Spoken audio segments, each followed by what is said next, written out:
Athletic trainers, we're specifically trained to work with athletic populations.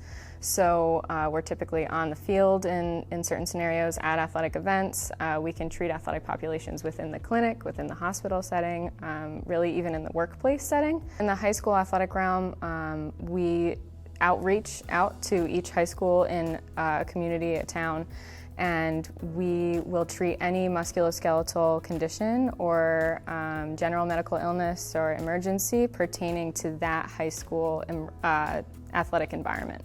We treat anything that comes up with our athletes, and we'll delegate as needed, but for the most part we can handle quite a bit. On site, if I'm at an athletic event, I'm able to triage any kind of, if there's multiple injuries going on at once, I'll evaluate and then treat those injuries. I'll see what's in my scope of practice to treat on my own. And then if I need to, I can send athletes out, refer to other healthcare professionals depending on what's needed there. If there's a fracture, we can send in to get some imaging, or we can send over to a surgeon if needed, or even things outside like dermatology.